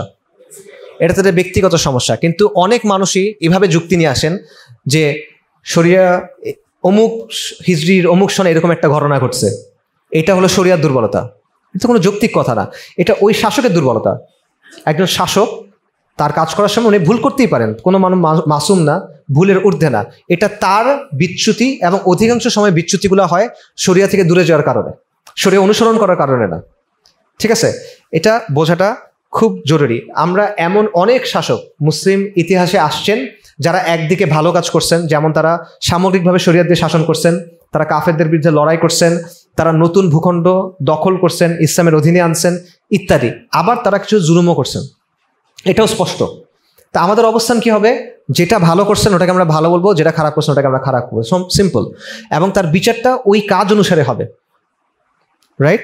সো এই বিষয়টা বোঝা যে কেউ একজন খারাপ কাজ করছে, এটা শরিয়ার দুর্বলতা না, এটা ওই ব্যক্তির দুর্বলতা। এটা একটা দিক। আরেকটা হলো বর্তমানে যে শাসকরা আছে বিভিন্ন দেশের, এই শাসকদের ভুলগুলোকে দেখায় অনেক মানুষ বলে যে হ্যাঁ তোমরা শরিয়া কেমন, এই দেখো এরা কি করে। তো বর্তমানে যে শাসকরা আছে এরা তো শরিয়ার ধারে কাছেই নাই, এরা তো মুসলিমদের যে শত্রু তাদের সাথে হাত মিলাইছে, এরা তো আমেরিকার গোলামি করে, এরা ইসরায়েলের গোলামি করে, তাই না? এরা জাতিসংঘের গোলামি করে। তো এই শাসকরা তো ওই অর্থে শরী শাসকই না, তারা তো মানে মুসলিম শাসকই না ওই অর্থে। তো তাদের জিনিসটা শরিয়াতের বিপক্ষে দলিল হইল কিভাবে? তো এই জিনিসটা মানুষ বুঝে না। এই সমস্যাটা কেন তৈরি হয়? যে এদের কিছু অনুগত আলেম থাকে, বা এদের কিছু অনুগত দরবারি আলেম থাকে, যে সে কনসার্ট করতেছে পবিত্র শহরে, সেটারও একটা ব্যাখ্যা সে দিয়ে দিবে। সে ইসরায়েলের সাথে চুক্তি করতেছে, এটার একটা ব্যাখ্যাও সে দিয়ে দিবে। এবং এরা এমন একটা ভাইব দিবে আপনাকে যে এরা মনে হয় একদম মানে খোলাফায়ে রাশিদিনের সময়ের শাসক। এইটার কারণে সাধারণ মানুষের মধ্যে তখন কনফিউশন তৈরি হয় যে এরা যদি এমনই হয়, আবার এই কাজগুলো তো ভুল, তাহলে এটা কি সমস্যা শরিয়ার কিনা? এটা শরিয়ার সমস্যা না, এটা হলো এই ব্যক্তিগুলোর সমস্যা বা শাসকগুলোর সমস্যা, যারা টু বিগিন উইথ শরিয়া দিয়ে শাসনই করতেছে না। সো এটা হলো একটা দিক। আরেকটা দিক দেখেন, জুলুম সব ব্যবস্থায় হয়। আজকে আপনি যেই ব্যবস্থার কথা বলেন, এই যে সেকুলার ব্যবস্থা, এটাতে জুলুম হয় না? ওয়েস্টের কথা চিন্তা করেন, পুরো পৃথিবীর 95% সম্পদ 5% মানুষের হাতে, এটা জুলুম না? পুঁজিবাদের ফল এটা জুলুম না? পুরো পৃথিবীর সবগুলা মিডিয়া 5টা বা 6টা কোম্পানির হাতে, এবং তারা ইচ্ছামতো যুদ্ধের পক্ষে মতামত তৈরি করে, তারা ইচ্ছামতো ফাহিশা মানুষের মধ্যে ঠেলে দেয়, তারা ইচ্ছামতো অশ্লীলতা মানুষের মধ্যে ঠেলে দেয়, তারা সব ট্রেন্ডগুলো সেট করে। এগুলো জুলুম না? এগুলো খারাপ জিনিস না? এগুলো তো হয়। এই সেকুলার আইডিওলজির জন্য প্রথম বিশ্বযুদ্ধ হয় নাই, দ্বিতীয় বিশ্বযুদ্ধ হয় নাই, কোটি কোটি মানুষ এখানে মারা যায় নাই। সমাজতন্ত্রের জন্য স্ট্যালিন কোটি কোটি মানুষ হত্যা করে নাই, মাও সেতুং কোটি কোটি মানুষ হত্যা করে নাই, পলপট কোটি কোটি মানুষ হত্যা করে নাই। আমাদের দেশগুলোতে জাতীয়তাবাদ, মুজিববাদ, এইবাদ সেইবাদ, এগুলোর জন্য মানুষ হত্যা হয় নাই। এগুলোর জন্য এই যে আপনারা চাঁদাবাজি করার জন্য পাথর ফেলে ফেলে মানুষকে হত্যা করা হয় নাই। বিশ্বজিৎ নামে ছেলেটাকে, হিন্দু ছেলে সে, তাকে আপনি কোপায়ে কোপায়ে মারেন নাই। তো জুলুম কোন ব্যবস্থায় হয় না? তো আপনি একটা জুলুম দেখায় বলবেন যে শরিয়া ভুল, আর আপনারটা জুলুমের পাহাড়, এটা কি ধরনের বিচার? সো এই বিষয়টা আমাদের একটু বোঝা দরকার, যাতে এই টাইপের তর্কে আমরা কখনো বিভ্রান্ত না হই। 7 নম্বর ভুল, সেটা হলো শরিয়াতে দুনিয়াবি বিষয়ের গুরুত্ব দেওয়া হয় না। এটা আমরা অনেকে বলি বা আমরা অনেকে মনে করি যে শরিয়াতে মনে হয় দুনিয়াবি বিষয়ের গুরুত্ব নাই, এবং আমরা অনেক সময় বিষয়টা ভেবে প্রেজেন্ট করি যে শরিয়া আসলে দুনিয়া থাকবে না। ঠিক আছে, এটা ব্যাপারটা এরকম না, কারণ আল্লাহ আজ্জা ওয়া জাল বিষয়টা এভাবে প্রেজেন্ট করেন নাই। বরং আল্লাহ কি বলছেন? শরিয়া হলো আমাদের দুনিয়া এবং আখিরাতের কল্যাণের জন্য। দিন ইসলাম আমাদের দুনিয়া এবং আখিরাতের কল্যাণের জন্য। যেমন সাহাবী রাবি ইবনে আমর রাদিয়াল্লাহু আন, উনি যখন পারস্যের সেনাপতি রুস্তমের সাথে কথা বলছেন, উনি কি বলছেন? যে আমরা আসছি মানুষকে মাখলুকের গোলামি থেকে বের করে আল্লাহর গোলামের দিকে নিয়ে যেতে, মানুষকে ধর্মের জুলুম থেকে বের করে ইসলামের আদল এবং ইনসাফের দিকে নিয়ে যেতে, এবং মানুষকে দুনিয়ার সংকীর্ণতা থেকে বের করে দুনিয়া এবং আখিরাতের প্রশস্ততার দিকে নিয়ে যেতে। খালি আখিরাতের প্রশস্ততা বলেন নাই, কিন্তু বলছেন দুনিয়া এবং আখিরাতের প্রশস্ততার দিকে নিয়ে যেতে। কাজেই দিন ইসলামের মধ্যে অবশ্যই দুনিয়ার অনেক বিষয় আছে এবং থাকবেই, কারণ আমরা যেটা বললাম, আপনার সমাজ, শাসন, অর্থনীতি সব বিষয় তো এটার মধ্যে ইনক্লুডেড। তাহলে এখানে দুনিয়াকে আপনি অস্বীকার কেন করবেন? এবং আপনি যদি হিস্ট্রিতে দেখেন, যখন খোলাফায়ে রাশিদিন ছিল, অথবা খোলাফায়ে রাশিদিন ছিল না বাট ইসলামী শাসন ছিল, তখন শিশুদের জন্য ভাতা ছিল, মহিলাদের জন্য ভাতা ছিল, অসুস্থ মানুষের জন্য ভাতা ছিল। আব্বাসের খিলাফতের সময়ে হাসপাতাল ছিল, বাগদাদ সহ বড় বড় শহরগুলোতে ফ্রি হসপিটাল ছিল, যেখানে যে কোনো মানুষ এবং যে কোনো ধর্মের মানুষ, অমুসলিমরাও এসে ফ্রিতে চিকিৎসা নিতে পারত। তারপর মনে করেন সুদকে শরিয়াতে হারাম করা হয়েছে। পাবলিক গুড, আমাদের যে প্রাকৃতিক সম্পদ, তেল, গ্যাস, খনিজ সম্পদ, এগুলোর মালিক পাবলিক ওনারশিপ। অর্থাৎ আমাদের এখানে কি হয়, যে কাউকে আমরা এটা দিয়ে দেই, কোনো একটা কোম্পানিকে আমরা এটা দিয়ে দেই, এবং তারপর তারা ওটা তুলে আমাদের কাছে বিক্রি করে, এবং অনেক দামে বিক্রি করে, অনেক দামে বিক্রি করে। এটা নিয়ে সন্দেহ হলে আপনাদের ইলেকট্রিসিটি বিল দেখবেন, তেলের দাম দেখবেন, পানির বিল দেখবেন, এটা ক্রমাগত বাড়তে থাকে। শরিয়াতে এটা হবে না, কারণ এটা প্রাইভেটাইজ করার কোনো সুযোগ নাই, এটা পাবলিক ওনারশিপ থাকবে শরিয়ার অধীনে। ট্যাক্স, আমাদের যে ব্যাপক পরিমাণ ট্যাক্স, এই ট্যাক্স শরিয়াতে থাকবে না। তারপরে যে একচেটিয়া ব্যবসা, মনোপলি ব্যবসা, যেটা এই যে আমরা একটু আগে বললাম যে 95% মানে সম্পদ 5% বা তার চেয়ে কম কোম্পানির কাছে, এই জিনিসটা হবে না। এই ধরনের ভারসাম্যহীন ব্যবস্থা শরিয়ার মধ্যে থাকবে না। তো এগুলো দুনিয়ার বিষয় না, এগুলো বর্তমানে প্রয়োজন না, বর্তমানে এগুলো আরো অনেক বেশি প্রয়োজন।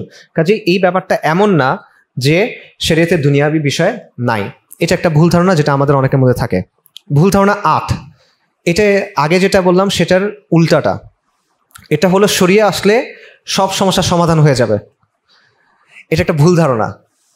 কেন ভুল ধারণা বলতেছি? দেখেন, আমরা যদি মানুষকে এভাবে সবসময় বলি যে শরিয়া আসলে সব সমস্যার সমাধান হয়ে যাবে, শরিয়া আসলে অমুক লাভ হবে, তমুক লাভ হবে, এটা আসলে অ্যাকচুয়াল ভালো অ্যাপ্রোচ না। কেন? আপনি নামাজ পড়েন কেন বলেন? আল্লাহর আদেশের জন্য পড়েন নাকি? এখন নামাজের অন্য অনেক বেনিফিট থাকতে পারে। যেমন আমি অনেক ভিডিও দেখছি যে একজন বলে যে নামাজ পড়লে যখন মানুষ সিজদা দেয় তখন আলফা ওয়েভ হয়, নানা জিনিসপত্র, এটা খুব ভালো নাকি? বাট এটা তো আপনার মূল বিষয় না। আপনি নামাজ পড়েন কারণ এটা আল্লাহর আদেশ। আমরা রোজা রাখি কেন? কারণ এটা আল্লাহর আদেশ। কিন্তু এটার অনেক বেনিফিট থাকতে পারে, কারণ অনেক মানুষ, ফিটনেস ইন্ডাস্ট্রিতে এখন অনেক মানুষ এসব বলে ইন্টারমিটেন্ট ফাস্টিং খুব ভালো, যদি রোজা রাখা হয় তাহলে এটা শরীর ডিটক্সিফাই করে, এগুলো ডিটক্স করার জন্য ভালো, ইত্যাদি ইত্যাদি। এই জন্য আপনি রোজা রাখেন কিনা? এই জন্য তো আপনি রাখেন না। অনেক মানুষ বলে যে ইসলামের রোজার বিধান আছে যাতে গরিবের কষ্ট যেটা, এটা আমরা বুঝতে পারি। তো কেউ যদি আগে এক সময় গরিব থাকে, আগে তো সে কষ্ট করছে, তারা রোজা রাখার দরকার নাই। এগুলো তো যুক্তি না। আপনার কথা হলো যে আল্লাহ আযজা ওয়া জাল বলছেন, উনি মালিক, আমি গোলাম, আমি এটা মানব। শরিয়া প্রথমত আপনার উপর একটা আদেশ, এটা বোঝা। শরিয়া প্রথমত একটা উপর আদেশ। ব্যাপারটা এমন যেন না হয় মানে আপনি একজন সেলার রাস্তায় দ্বারা বিক্রি করতেছেন যে ভাই ওর কাছে ডেমোক্রেসি, ওর চেয়ে আমারটা ভালো, আমারটা এটা আছে, এটা আছে, এটা আছে, এটা কেনেন। এই অ্যাপ্রোচটা হওয়া উচিত না। বরং আপনার মানুষকে এটা বোঝানো উচিত যে আপনি যদি কালেমায় বিশ্বাসী হন তাহলে অবশ্যই আপনার শরিয়াকে গ্রহণ করতে হবে। এটা আপনার জন্য আল্লাহ আযজা ওয়া জাল আবশ্যক করছেন, এটা বোঝানো। আবার এটার মানে এটাও না, এটা ভারসাম্য থাকা জরুরি। এটার মানে এটাও না যে আপনি কাউকে শরিয়ার ভালো দিক বলবেন না। আপনি বলবেন, কিন্তু খেয়াল রাখবেন আপনি আকীদার বিষয়টা স্পষ্ট করছেন কিনা। কারণ আপনি যদি আকীদার বিষয় স্পষ্ট না করেন তাহলে এটা জাস্ট একটা মার্কেটিং পিচের মতো হয়ে যায়, যে এটা হলে এই লাভ হবে, এই লাভ হবে, এই লাভ হবে। এই জিনিসটা হওয়া উচিত না। নবী সাল্লাল্লাহু আলাইহি ওয়াসাল্লাম যখন মুআয রাদিয়াল্লাহু আনহুকে ইয়েমেনে পাঠাইছেন, মুসলিম শরীফের হাদিস, উনি কি বলছেন? উনি বলছেন যে তুমি এমন এক কওমের কাছে যাচ্ছ যারা আহলুল কিতাব, তাদের কাছে গিয়ে তুমি প্রথমে তাদেরকে বলবা তারা যেন আল্লাহর একত্ব, আল্লাহর তাওহীদ এবং রিসালাতকে গ্রহণ করে, অর্থাৎ নবী সাল্লাল্লাহু আলাইহি ওয়াসাল্লামকে নবী হিসেবে গ্রহণ করে। যদি তারা এটা গ্রহণ করে তাহলে তাদেরকে শিখাবা যে আল্লাহ 5 ওয়াক্ত সালাত ফরজ করছেন। যদি তারা এটা গ্রহণ করে তাহলে তাদেরকে বলবা আল্লাহ ধনীদের সম্পদ থেকে গরিবদেরকে সাদাকা দিতে বাধ্য করছেন। এখন উনি কিন্তু রাসূলুল্লাহ সাল্লাল্লাহু আলাইহি ওয়াসাল্লাম কিন্তু বলেন নাই যে তুমি তাদেরকে গিয়ে একটা স্বাধীনতা দিবা, একটা মাল্টিপল চয়েস দিবা, যে শরিয়া যদি আপনার দেখেন এটাতে এই সুবিধা আছে, আপনারা এটা গ্রহণ করবেন কিনা। না, উনি বলছেন যদি তোমরা কালিমা গ্রহণ করো, ঈমান গ্রহণ করো, তাহলে তোমাদের দায়িত্ব কি? এরপর 5 ওয়াক্ত সালাত পড়া। যদি তোমরা আল্লাহর ঈমান আনো, মুসলিম হও, তোমাদের দায়িত্ব কি? সাদাকা দেওয়া। এই বিষয়টা বোঝা। আরেকটা দিক খেয়াল করেন, সেটা হলো যদি শরিয়া কায়েম হয়, ইনশাআল্লাহ যখন শরিয়া কায়েম হবে, তখন পরের দিন সব সমস্যার সমাধান ব্যাপারটা যেটা হবে না, বরং আপনার উপর পরীক্ষা আসবে। নবী সাল্লাল্লাহু আলাইহি ওয়াসাল্লামের জন্য খন্দক পর্যন্ত, খন্দকের যুদ্ধ পর্যন্ত একের পর এক আক্রমণ আসছে কিনা? একের পর এক আক্রমণ আসছে। অনাহারে থাকতে হয়েছে, আহত হইতে হয়েছে, এক ঘরে থাকতে হয়েছে, নাকি? শাহাদাতের পর শাহাদাত গেছে। সাহাবাদের মধ্যে তাদের আল্লাহ সুবহানাহু ওয়া তাআলা কোরআনে বলছেন যে তারা ভীত সন্ত্রস্ত হয়ে গেছেন, বাথরুমে পর্যন্ত যেতে পারতেছে না, এই তো অবস্থা হয়েছে। তো এটা যদি ওই সমাজে এই অবস্থা হয়, তাহলে আপনার জন্য কি পরীক্ষা হবে না? অবশ্যই হবে। যখন ইসলাম আসবে, অবশ্যই পুরা পৃথিবীর কুফর শক্তি আপনার বিরুদ্ধে উঠে পড়ে লাগবে। এখন আমি যদি সবাইকে এইটা বুঝ দিয়ে আনি যে ভাই কালকে যদি সরিয়ে আসে, দেখবেন সব চমৎকার, পরের দিন থেকে কোনো সমস্যা নাই, একদম লাইফটা সেই, কিন্তু ইসলাম আসার পর দিন যখন মনে করেন সবাই অবরোধ দেওয়া শুরু করছে বা এই করা শুরু করছে, তখন সে এসে আপনাকে ধরবে যে তুমি তো আমাকে ধোকা দিছো, রাইট? সো এই অ্যাপ্রোচটা এই জন্য এভাবে করা উচিত না। আচ্ছা, ভুল ধারণা 9, এটা হলো যে শরিয়াতে অমুসলিমদের কি অবস্থা হবে, যারা কুফার তাদের শরিয়াতে কি অবস্থা হবে, মানে শরিয়া শাসন যখন থাকবে তাদের পজিশনটা কি। এই ব্যাপারে অনেকে মনে করেন যে তাদেরকে মেরে ফেলা হবে, অনেকে মনে করেন যে এদেরকে জোর করে মুসলিম বানানো হবে। ব্যাপারটা আসলে এরকম না। আমি একটা উদাহরণ দেই, যেটাকে শাম বলে, বিলাদুস শাম, মানে যেটা বর্তমানে সিরিয়া, লেবানন, জর্ডান, ফিলিস্তিন, এই জায়গাটা নিয়ে যে অঞ্চলটা শাম, এইখানে এটা ইসলামী শাসনের অধীনে আসছে মনে করেন 50 হিজরির আগেই, ঠিক আছে? 50 হিজরির আগেই চলে আসছে এটা। কিন্তু এখানে মেজরিটি মানুষ মুসলিম ছিল না তখন। এখানে অধিকাংশ মানুষ তখন ছিল সাবেই অথবা খ্রিস্টান, ইহুদিও ছিল কিছু। এটা মেজরিটি মুসলিম কত বছর পর হয়েছে কেউ জানেন? আন্দাজ করেন দেখি কত বছর পর হয়েছে। 400 বছর পর হয়েছে। 400 বছর পর এটা মেজরিটি মুসলিম হয়েছে। 400 বছর ধরে ইসলামী শাসন হয়েছে, কিন্তু মেজরিটি মুসলিম হয় নাই। এটার মানে কি? ইসলামী শাসন আসলে আমি গলায় তলোয়ার ধরে সবাইকে বলবো কালেমা পড়ো, এরকম না ব্যাপারটা। সাহাবাদের সময় ব্যাপারটা এমন ছিল না। তারা জিজিয়া দিয়ে ইসলামী শাসকের সাথে, খলিফার সাথে একটা চুক্তি করে সেখানে থাকবে, শরিয়তের বিধান অনুযায়ী কিছু শর্ত মেনে তারা সেখানে থাকবে, সিম্পল। এবং এটা একটা ট্যাক্সের মতো আপনি চিন্তা করতে পারেন। এবং সেই জিজিয়া অনেক ক্ষেত্রে মুসলিমরা যেটা দেবে তার চেয়ে কম। এবং এটা আহলুজ জিম্মা, আহকাম আহলুজ জিম্মা, যেটা যে তাদের নিরাপত্তা মুসলিম শাসক দিবে। হ্যাঁ, এটাও সত্য যে তার অবস্থান ইসলামী শাসনের অধীনে একটা মুসলিমের অবস্থান, একটা কাফের অবস্থান কখনো সমান হবে না। কিন্তু তার অধিকার যেগুলো শরিয়ত দিয়েছে সেগুলো সব নিশ্চিত তাকে দেওয়া হবে। এবং আপনি আপনাকে উদাহরণ দেই, উসমানীদের সময়ে উসমানীর একটা সিস্টেম ইউজ করতে, এটাকে বলে মিল্লাত সিস্টেম। মিল্লাত সিস্টেমে কি হইতো, প্রতিটা কমিউনিটি যারা ছিল, মনে করেন খ্রিস্টান, ইহুদি এবং অন্যান্য যারা, প্রত্যেকটা সম্প্রদায় তাদের মধ্যে তাদের নিজস্ব পারিবারিক সমস্যা, মামলা মোকদ্দমা, শিক্ষা ব্যবস্থা, ধর্মীয় ইস্যু নিজেরা সমাধান করতে পারত। এখানে খলিফা কোনো হস্তক্ষেপ করতেন না। তাদের বিষয়গুলো তারা এইভাবে সমাধান করতে পারবে যতক্ষণ পর্যন্ত তারা ইসলামী শাসকের সাথে বা খলিফার সাথে বা সুলতানের সাথে, যার সাথেই হোক, তার সাথে চুক্তিগুলো মেনে চলতেছে, ঠিক আছে? বিখ্যাত একটা ঘটনা আছে, আলী রাদিয়াল্লাহু আনহুর খিলাফতের সময়ে তার একটা ঢাল হারায় গেছে এবং উনি ওই ঢালটা একটা ইহুদির কাছে দেখছেন। তখন উনি আদালতে গেছেন, গিয়ে বলছেন আমার ঢাল এই ইহুদি নিয়ে গেছে। বিচারের রায় ওনার বিপক্ষে গেছে, কারণ যিনি বিচারক ছিলেন উনি বলছেন এই ঢাল যে আসলেই আপনার, সেটা প্রমাণ কি, প্রমাণ দেন। আলী রাদিয়াল্লাহু আনহু প্রমাণ দিতে পারেন নাই। তখন বিচারক বলছেন শরীয়তের মূলনীতি হলো যে দাবি করবে প্রমাণ তার দিতে হবে। আপনি দাবি করছেন, আপনি প্রমাণ দিতে পারেন নাই, তার মানে এটা আপনার ঢাল না।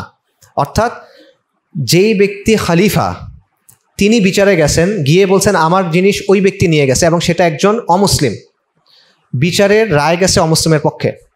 এবং এই ঘটনার পর ওই ইহুদি বলে উঠছে যে এটা তো নবীদের বিচার, এবং এরপর সে বলছে ঢালটা আমার কাছেই ছিল, ঢালটা ফেরত দিছে এবং সে ইসলাম গ্রহণ করছে। সো এটা হলো অমুসলিমদের সাথে আচরণের একটা এক্সাম্পল। সো এটার সাথে যেই একটা ছবি তৈরি করা হয় যে সবাইকে জোর করে কালেমা পড়ানো হবে, মেরে ফেলা হবে, এরকম বিষয়টা এরকম না। জিম্মিদের ক্ষেত্রে ব্যাপারটা এরকম না। আচ্ছা, আরেকটা ভুল ধারণা 10, এটা দিয়ে আমরা শেষ করি। ভুল ধারণা 10 নাম্বার হলো, আমরা অনেকেই মনে করি আমরা যদি শাসন ব্যবস্থার অল্প কিছু বিষয় চেঞ্জ করে দেই, বর্তমান শাসন ব্যবস্থার আমরা যদি হাত কাটার আইন চালু করে দিই, আমরা যদি সুদটাই করে দিই, তাহলে মনে হয় এটা কালকে থেকে শরিয়া শাসন হয়ে যাবে। এই ব্যাপারটা এরকম না। কারণ এই পুরা আইনি কাঠামো, রাষ্ট্র কাঠামো, শাসন কাঠামো, মূল্যবোধের কাঠামো, শিক্ষার কাঠামো, যেটার মাধ্যমে আমরা গড়ে উঠছি, এটা হলো সেকুলার একটা কাঠামো। শুধুমাত্র বাসার উপরে রং চেঞ্জ করে দিবেন এবং এটা বদলা যাবে, ব্যাপারটা এরকম না। এখানে মৌলিক পরিবর্তন প্রয়োজন। আপনার আইনি কাঠামো, শাসন কাঠামো, মূল্যবোধের কাঠামো, সমাজের দৃষ্টিভঙ্গি, সমাজের জীবনবোধ, এই প্রত্যেকটা জিনিস পরিবর্তন না হলে আপনি এখানে আসলে শরিয়া আনতে পারবেন না।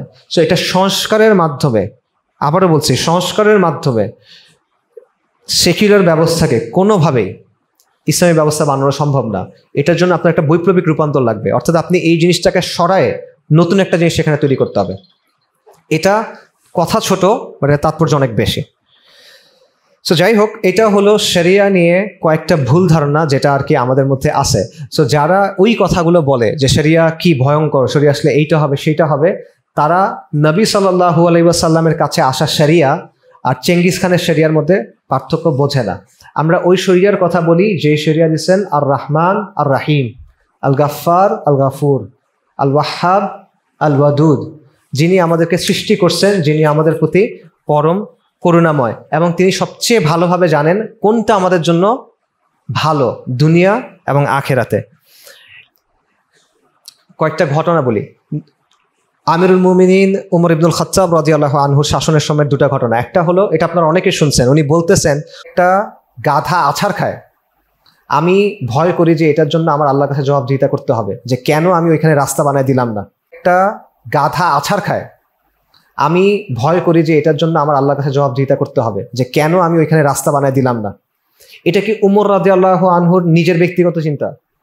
না, এটা শরীয়তের শিক্ষা, যে শরীয়ত শাসককে এইরকম দায়িত্ব দেয় যে একটা মাখলুক যেটা মানুষ না, সেটারও যদি ক্ষতি হয়, এই শাসক ভয় পাচ্ছে যে আমার আল্লাহর কাছে জবাবদিহিতা করতে হবে, মানে সে কোন পর্যায়ের খাদেম হইতে হবে তাকে। আরেকটা ঘটনা, সেটা হলো উমর রাদিয়াল্লাহু আনহুর শাসনের সময় এক ব্যক্তি মিশর থেকে মদিনায় আসছে, কিপ্তি ব্যক্তি, কপ্ট বেসিক্যালি। সো এসে বলতেছে, ওই সময় মিশরের গভর্নর ছিলেন আমর ইবনুল আস রাদিয়াল্লাহু আনহু, ওনার ছেলের নাম মুহাম্মদ। মুহাম্মদের সাথে তার একটা ঘোড়া দৌড় হয়েছে, রেস হয়েছে, এবং ওই রেসে কে জিতছে এটা নিয়ে একটা তর্ক হচ্ছে। তো ওই লোক বলছে আমি জিতছি, আর মুহাম্মদ ইবনে আমর ইবনুল আস উনি বলছেন যে আমি জিতছি। তো মুহাম্মদ ইবনে আমর ইবনুল আস, তার বাবা যেহেতু গভর্নর, উনি কি করছেন, ওই লোককে মারছেন, এবং মারার সময় বলছে আমি সম্ভ্রান্ত বংশের ছেলে, আমি উচ্চ বংশের সন্তান। তো এই লোক উমর রাদিয়াল্লাহু আনহুর কাছে এসে বিচার দিছে। উমর রাদিয়াল্লাহু আনহু শুনছেন, তারপর বলছেন তুমি মদিনায় থাকো। এরপর তিনি চিঠি লিখছেন আমর ইবনুল আসের কাছে, মিশনের গভর্নরের কাছে চিঠি লিখে বলছেন, এই চিঠি পাওয়া মাত্র তুমি এবং তোমার ছেলে মুহাম্মদ মদিনাতে আসবা সাথে সাথে। চিঠি পাইছেন, আমর ইবনুল আস ভয়ে ভয়ে মদিনায় আসছেন রাদিয়াল্লাহু আনহু, কারণ উমর রাদিয়াল্লাহু আনহু চিঠি পাঠিয়েছেন ঘটনা কি। আসার পর উমর রাদিয়াল্লাহু আনহুর সামনে একটা ছোট বিচার হয়েছে। বিচারের পর উমর রাদিয়াল্লাহু আনহু বলছেন, দেখা গেছে যে ওই ব্যক্তির কথাই সঠিক, সেই আসলে রাইট ছিল এবং তাকে মারাটা ভুল হয়েছে। উমর রাদিয়াল্লাহু আনহু ওনার যে লাঠি ছিল, সেই লাঠি ওই কিপ্তি লোককে দিয়েছেন, তারপর দিয়ে বলছেন উচ্চ বংশের সন্তানকে মারো, সম্ভ্রান্ত পরিবারের সন্তানকে মারো, এখন তোমার যতক্ষণ ইচ্ছা ততক্ষণ মারো। ওই লোক মারছে, মারার পর বলছে এবার আমর ইবনুল আসের টাক মাথার উপরে মারো। আমর ইবনুল আসের মাথার তখন চুল ছিল না, বলছে তার মাথার উপরে মারো। কেন মারো? কারণ তার ছেলে যে এত গরম, এটা কেন? তার বাবার কারণে। তার ছেলে মারছে তার বাবার অবস্থানের কারণে। গভর্নরকে মারতে বলতেছে একটা সাধারণ কিপ্তিকে, সাধারণ একজন নাগরিককে। এটা হলো ইসলামী শরিয়ার অবস্থা। আর এর সাথে আপনি বর্তমান বাংলাদেশের অবস্থা মিলায় দেখেন, আমাদের অবস্থা মিলায় দেখেন। সো শরিয়া ভয়ঙ্কর কিছু না, বরং শরিয়া হলো আমাদের জন্য সহজ করার জন্য আল্লাহ যেটা দিয়েছেন। এটা আল্লাহ আযজা ওয়া জাল্লার নিয়ামত। আমি আবারও বলছি, এটা আমাদের উপর আবশ্যক। আল্লাহ যদি চাইতেন আমাদের জন্য এমন বিধান দিতে পারতেন যেটা আমার জন্য কষ্টকর, আমরা মানতে পারতেছি না, আমাদের জন্য অনেক কষ্ট হয়ে যায়। আল্লাহ এটা করেন নাই, কারণ কষ্ট হলেও আপনার মানতে হইতো, আপনার তো সুযোগ নাই। আমাদের যে 5 ওয়াক্ত সালাত, এটা যদি 50 ওয়াক্ত হইতো, আপনারা তো জানেন, এই হাদিস তো শুনছেন, মিরাজের রাতের হাদিস। আপনার কোনো অপশন ছিল কিনা? কোনো অপশন নাই। মালিক যেটা বলবে এটার কোনো বলার কিছু আর নাই। কিন্তু এটা আল্লাহর নিয়ামা, এটা আল্লাহর রাহমা, যে আল্লাহ আমাদের এমন এক শরিয়া দিয়েছেন যেটা বাস্তবতার সাথে মিলে এবং যেটা আমাদের দুনিয়াকে সহজ করে। কিন্তু তারপরও আমরা এই বিষাক্ত জিনিসের পেছনে ছুটতেছি, তারপর আমরা ওই বিষয়ের পিছনে ছুটতেছি যেটা আমাদেরকে ধ্বংসের দিকে নিয়ে যাচ্ছে দুনিয়া এবং আখেরাতে। আমরা কোন শরিয়ার কথা বলতেছি? আমরা ওই শরিয়ার কথা বলতেছি যেটা পিতাকে নির্দেশ দেয় তার সন্তানের প্রতি স্নেহশীল হইতে, যেটা সন্তানকে নির্দেশ দেয় তার পিতামাতার সেবা করতে বৃদ্ধ বয়সে, যে বয়সে আমাদের সমাজে আমরা গিয়ে কী করতেছি এখন? বৃদ্ধাশ্রমে গিয়ে দিয়ে আসতেছি। এটা ওই শরিয়া যেটা শাসকদেরকে বলে যে তুমি প্রজাদের খাদেম, তুমি প্রজাদের প্রতি নমনীয় হবা, অন্যের বিচার করার আগে নিজের বিচার করবা। এবং এটা হলো ওই শরিয়া যেটা প্রত্যেকটা মানুষের সে মুমিন হোক অথবা সে কাফের হোক, তার যে হক আছে, প্রত্যেকটা মাখলুকের যে হক আছে সেটার নিশ্চয়তা দেয়। আপনারা এই ঘটনা শুনছেন যে আব্বাসি খলিফা মুতাসিম বিল্লাহর সময় একজন নারীকে সীমান্তবর্তী প্রদেশে রোমানরা ধরে নিয়ে গেছে, এবং সেই মহিলা তখন চিৎকার করে বলছে ওয়া মুহতাসিমা, যে হে মুহতাসিম, এরকম। তখন রোমানরা হাসতেছে যে তুমি কি মুহতাসিমকে ডাকতেছো? তুমি কি মনে করছো সে এখন এখানে আসবে? তুমি মনে করতেছো যে মুহতাসিমের সাদা কালো ঘোড়া আছে, সেই ঘোড়া করে সে এখন আসবে? এই খবর যখন মুহতাসিমের কাছে পৌঁছাইছে, মুহতাসিম বলছে লাব্বাইক। মুহতাসিম বলছে সৈন্যবাহিনী প্রস্তুত করো, যে সৈন্যবাহিনীর শুরুতে থাকবে 4000 ঘোড়া, সাদা কালো ঘোড়া। কেন সাদা কালো ঘোড়া? কারণ ওই রোমানরা বলছিল যে তুমি কি মুহতাসিমকে ডাকতেছো, তুমি মনে করতেছো মুহতাসিম তার সাদা কালো ঘোড়ায় চড়ে আসবে। এই কারণে মুহতাসিম বলছে যে একটা বাহিনী পাঠাও, যে বাহিনীর শুরুতে 4000 অশ্বারোহী থাকবে, সবাই সাদা কালো ঘোড়ায় থাকবে, তাদের সামনে আমি থাকবো। আজকে আমাদের মুসলিম বোন বলেন, নর্মাল মুসলিম বোন বলেন, ভাই বলেন, তাদের জীবন, জান, মাল, সম্পদ কোনো কিছু নিরাপত্তা আমরা দিতে পারি না। কারণ আমরা আল্লাহ আজ্জা ওয়া জাল আমাদেরকে যে সম্মানের পথ দিয়েছেন সেটা ফেলে দিয়ে আমরা লাঞ্ছনার পথ, জিল্লতির পথ, অপমানের পথ ফলো করে যাচ্ছি। আমরা ওই শরিয়ার কথা বলতেছি, এই যে ধন সম্পদ লুট করে সুইস ব্যাংকে টাকার পাহাড় বানায়, এই যে ধন সম্পদ লুট করে মালয়েশিয়াতে সেকেন্ড হোম বানায়, কানাডায় বেগম পাড়ায় বাসা বানায়, আমরা ওই শরিয়ার কথা বলছি যেটা এগুলো বন্ধ করবে।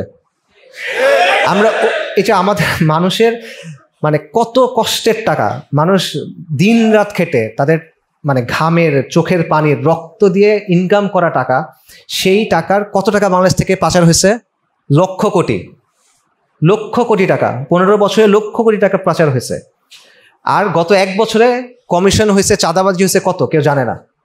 আমরা ওই শরিয়ার কথা বলি যেটা এগুলো বন্ধ করবে। আমরা ওই শরিয়ার কথা বলি যেটা এই যে চাঁদাবাজি করে, এই চাঁদাবাজির জন্য গিয়ে মানুষকে মারে, মানুষকে অমানবিকভাবে পাথর মেরে মেরে তাকে হত্যা করতেছে, কোপায় কোপায় হত্যা করতেছে। আমরা ওই শরিয়ার কথা বলি যেটা খালি এটা বন্ধ করবে না, যারা এটা করে তাদেরকে এমন শাস্তি দিবে পরবর্তীতে আর কেউ এটা করবে না কখনো। আমরা ওই শরিয়ার কথা বলি যেটা সবাইকে উপযুক্ত শাস্তি দিবে। আপনি এইটা বলবেন না, অবাস্তব কথা বলবেন না যে গুম, খুন, নির্যাতন, ক্রসফায়ার কেউ করে নাই, শুধু একটা লোক করছে, একটা লোক 1000 মানুষ হত্যা করছে। এই অবাস্তব গাল গল্প কাকে বলেন আপনি? একটা মানুষের 1000 লোক হত্যা করতে কদিন লাগে হিসাব করেন তো আপনি। সে কি দিনের প্রতিটা ঘন্টায় সে মানুষ হত্যা করতেছে? প্রতি ঘন্টায় একজন করে মানুষ, তার রুটিন করে মানুষ হত্যা করে। এইসব অবাস্তব কথা কাকে বোঝায়?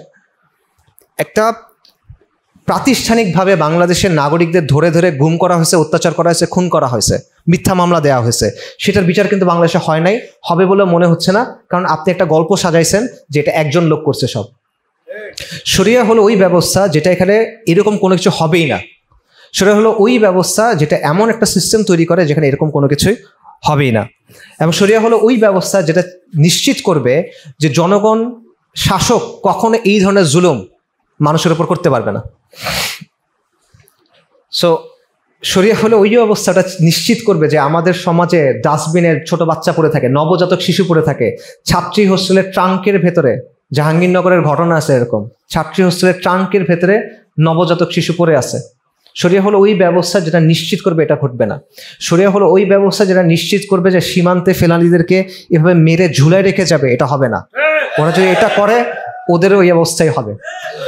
আজকে আমরা বাংলাদেশের এত আবাদি, এত মানুষ, বাংলাদেশের এত মানুষ তো রিজিক নিয়ে আসছে আল্লাহর কাছ থেকে। তা রিজিক নিয়ে আসছে না, এত মাস রিজিক নিয়ে আসছে। এই রিজিক থেকে যেই প্রতিটা জায়গা থেকে আপনি টাকা কাটতেছেন, তার ভ্যাট কাটতেছেন, তার ইনকাম ট্যাক্স কাটতেছেন, জমির ট্যাক্স, এই ট্যাক্স সেই ট্যাক্স, রাস্তায় চাঁদাবাদি। আপনাদের এখানে আসার সময় আমাদেরকে হাতি দিয়ে থামায় টাকা নিচ্ছে, মানে কথার কথা আর কি। তো এরকম জিনিস কন্টিনিউয়াসলি আপনি নিচ্ছেন, এরপর এটা কোথায় খরচ করেন? আপনি এটা খরচ করেন হারামের জন্য, আপনি এটা খরচ করেন কুফরের জন্য। শরিয়া হলো ওই ব্যবস্থা যেটা এগুলো সবগুলো বন্ধ করবে। আজকে আমরা এত আবাদি, এত মানুষ, পৃথিবীর সব জায়গায় বাংলাদেশের মানুষ আছে, পৃথিবীর সব জায়গায় বাংলাদেশের মানুষের ভালো অবস্থানও আছে, সবার ভালো অবস্থান নাই। বাট আপনি সিলিকন ভ্যালি বলেন, আমেরিকার আইটি জায়গাগুলোতে, সেখানেও দেখবেন বাংলাদেশের ভালো মানুষ আছে, গুগলে কাজ করে, অ্যামাজনে কাজ করে, বড় ব্যবসা করে, সব জায়গায় আছে। কিন্তু জাতি হিসেবে আমরা অপমানিত এবং লাঞ্ছিত। এটা কোনো ভুল কথা না, বাস্তবতা। পুরা বিশ্বে বাংলাদেশ যখন বলে, কেউ সম্মানের অবস্থান মনে করে না। তো এই সম্মানের অবস্থান আমরা মনে করবে কেন? কারণ আমরা নিজেরা নিজেদেরকে সম্মানিত মনে করি না। আমরা নিজেরা এমন সব জিনিসের পেছনে ছুটতেছি যেটা আমাদের কখনো সম্মান দিবে না। সো শরিয়াকে নিয়ে ভয় পাওয়ার কিচ্ছু নাই। শরিয়া নিয়ে আমি আপনাকে একটা উদাহরণ দেই। আবদুল্লাহ ইবনে উবাই, যেই সমাজে শরিয়া সবচেয়ে ব্যাপকভাবে নিখুঁতভাবে বাস্তবায়িত হয়েছিল, এটা হলো মদিনা, রাসূলুল্লাহ সাল্লাল্লাহু আলাইহি ওয়াসাল্লামের সময়। আবদুল্লাহ ইবনে উবাই মুনাফিকদের সর্দার, রাইট? এই ব্যক্তিকেও মদিনাতে শাস্তি দেওয়া হয় নাই, কারণ সে প্রকাশ্যে ইসলামের বিরোধিতা করে নাই।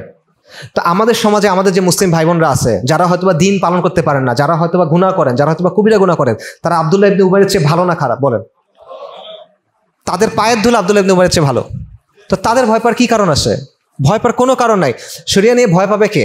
শরিয়া নিয়ে ভয় পাবে কওমে লুতের মতো লোকরা, যারা নবীকে এসে বলছিল যে তোমরা তো পবিত্র থাকতে চাও, তোমরা বের হয়ে যাও, মানে যারা পবিত্র থাকতে চায় না। শরিয়া নিয়ে ভয় পাবে ওই লোকটা যে মদ খেয়ে মুখে মদের গন্ধ নিয়ে রাস্তায় বাইর হয়। শরিয়া নিয়ে ভয় পাবে ওই লোকটা যে 4 জন সাক্ষী দেখে যে জিনা করে, সে হলো শরিয়া নিয়ে ভয় পাবে। বাট এর বাইরে বাকি যত মানুষ আছে, তাদের শরিয়া নিয়ে ভয় পাওয়ার কোনো কিছু নাই। যখন নবী সাল্লাল্লাহু আলাইহি ওয়াসাল্লামের নবুয়তের শেষ দিকে উনি কয়েকটা চিঠি লিখছিলেন। একটা চিঠি ছিল রোমান সম্রাটের প্রতি, একটা চিঠি ছিল পারস্যের সম্রাটের প্রতি, আরেকটা ছিল সম্ভবত নাজাশীদের প্রতি। তো পারস্যের হরমুজান যখন চিঠি পাইছিল, চিঠিতে বলা হয়েছিল যে মুহাম্মদ রাসূলুল্লাহর পক্ষ থেকে পারস্যের রাইসের প্রতি তোমরা ইসলাম গ্রহণ করো, ইত্যাদি ইত্যাদি। এই চিঠি যখন পাঠানো হয়েছিল, হরমুজান এই চিঠি ছিঁড়ে ফেলছিল এবং সে বলছিল যে আরবরা কালকে পর্যন্ত মরুভূমিতে কুকুরের মতো ছুটাছুটি করত, তাদের কিরকম স্পর্ধা যে তারা আমাকে চিঠি পাঠায়। এই ঘটনার পর নবী সাল্লাল্লাহু আলাইহি ওয়াসাল্লাম হাসছিলেন এবং উনি বলছেন যে সে আমার চিঠি ছিঁড়ে ফেলছে, আল্লাহ তার সাম্রাজ্য ছিঁড়ে ফেলবেন। তো এই ঘটনার পর কয়েক বছর পরে, অল্প খুব বেশি সময় পর না, উমর রাদিয়াল্লাহু আনহুর শাসনের সময় কথা, পারস্যের সম্রাট ইয়াজদেগার্দ, তৃতীয় ইয়াজদেগার্দ, মুসলিম বাহিনী আগায় আসতেছে, তাকে কেউ থামাইতে পারতেছে না। একটার পর একটা বিজয়, মানে তারা চিন্তাই করতে পারে না যে এইভাবে তারা দখল হয়ে যাবে। এই অবস্থায় সে চীনের শাসকের কাছে সাহায্য চেয়ে চিঠি পাঠাইছে, চীনের সম্রাটের কাছে। চীনের সাম্রাজ্য 5000 বছরের পুরানো, তাদের চেয়েও পুরানো, তাদের কাছে সাহায্য চেয়ে পাঠাইছে, এরা আমাদেরকে আক্রমণ করতেছে, আমাকে সাহায্য করো। চীনের সম্রাট লিখে পাঠাইছে, যেই লোকরা তোমাদের আক্রমণ করতেছে এরা তো এমন লোক, এদের সামনে যদি পাহাড় থাকে এরা পাহাড়কে উপড়ায় ফেলবে। এটা কি তাদের কৃতিত্ব? কিনা? এটা তাদের কৃতিত্ব না, এটা ইসলামের সৌন্দর্য। এটা ইসলামের কারণে তাদের এই শক্তিটা তৈরি হয়েছে, শরিয়ার কারণে তাদের এই শক্তিটা তৈরি হয়েছে। তো আমি আপনাদের বলতেছি যে আমরা যে অসম্মানের অবস্থায় আছি এইখানে এবং বিশ্বে, এইখান থেকে, এই জাহেলিয়াত থেকে আমরা যদি শরিয়ার দিকে আসি, ইনশাআল্লাহ আপনি ওই রকম সম্মান পাবেন, আপনি ওই রকম মানুষ হবেন যাদের ব্যাপারে মানুষ বলবে যে এদের সামনে যদি পাহাড় থাকে এরা পাহাড়কেও উপড়ায় ফেলবে। আসসালামু আলাইকুম ওয়া রাহমাতুল্লাহ।